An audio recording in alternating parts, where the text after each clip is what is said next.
Okay. We're back here on the Lynne Hayes Freeland Show. Data, the community, the virus, the vaccine testing.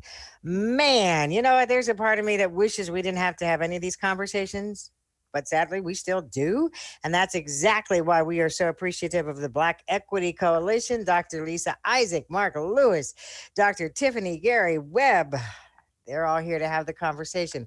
Mark, I want to come back to something that you said just before the commercial break. We were talking about testing and collecting data so that then we can target some things. Once we know what's going on, then we can react to it.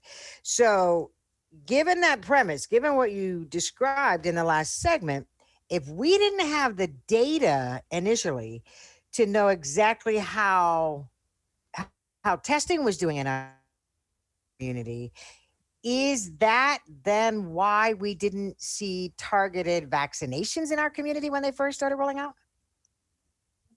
So let me see how I can best answer this. Right. It's complicated. I think it is. Okay. I think it's I think it's a point in too, Mark. You don't have to carry that by yourself. No, I think it's a couple issues that popped up with the vaccine side. One, the lesson learned, or the lesson that should have been learned with the vaccines was not learned, with the testing was not learned with the vaccines. In other words, very early on, there was this high number of unknown as far as race is considered for the testing. The idea should have been, well, okay, they started making corrections. The idea should have been, when we get to the vaccines, let's make sure we're collecting race. Mm-hmm. That was not done. Even though the state had a mandate for the providers to collect race, they were not enforcing that. So all of a sudden we had this another huge pot of who's been vaccinated, and we didn't know the race of those people being vaccinated. The other issue we're having right now in Allegheny County is that the state has had issues with trying to provide the county data by race and by geography. So they can tell you in the county, they can tell you this many of white people receive the vaccine, this many Black people receive the vaccine. What they can't tell you yet is this many, or the Black people that receive the vaccine are located in Homewood, or The Hill, or Braddock, or Rankin. Why that's an issue is now we're trying to target the vaccine to certain communities. We have no idea how many people in this community have not received the vaccine at this point. We know there have been vaccination clinics in The Hill, in Homewood, and others, but then how do we know? Do we go back to The Hill? Do we go to somewhere else because they haven't received it? We just do not have that data at this point. So again, it makes it very hard to deliver the right solution to the right place at the right time. So then, I'm sorry, this is like a lot. This is a lot to digest here. We deal with it every day. Yeah, this is a lot. So I guess then my other concern is, there's been like all this focus on the Black community and, whether or not we were resistant to the vaccine and did we have reservations about the vaccine and were we refusing it? But it doesn't sound like anybody took the time to find out what was going on in our community to even know those things.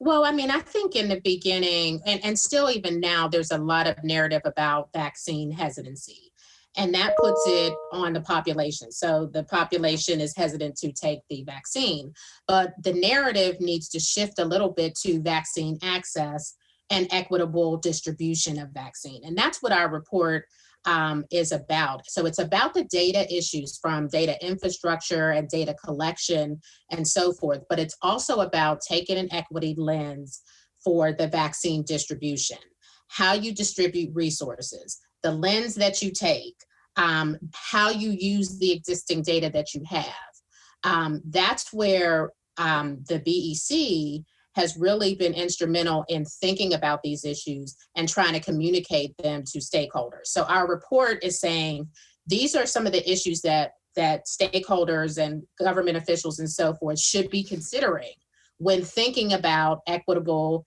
vaccine distribution in our region. So then, Dr. Issac, I'm going to swing back to you because certainly over the years, we've talked about accessibility, healthcare in general, accessibility to healthcare, doctors in our communities. So there's a part of me that feels kind of frustrated about that because we've known that accessibility, and we also know that accessibility means more than just the ability to get there. It means how you're received when you get there and how people treat you and all of those other things. So there is a part of me that feels very frustrating that now we're going through this pandemic, but we're still dealing with these same issues. Well, that's correct. And if you look at how the early rollout was with the vaccine, you had to be technologically literate.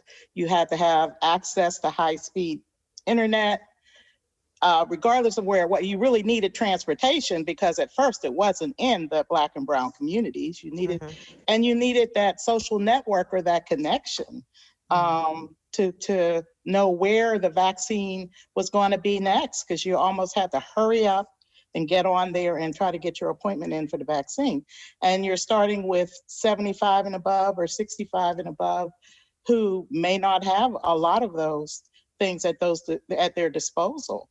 So even if they wanted the vaccine, they couldn't get it. I spent a lot of time trying to find vaccine appointments for relatives of mine, elderly relatives of mine they didn't have the wherewithal to get it.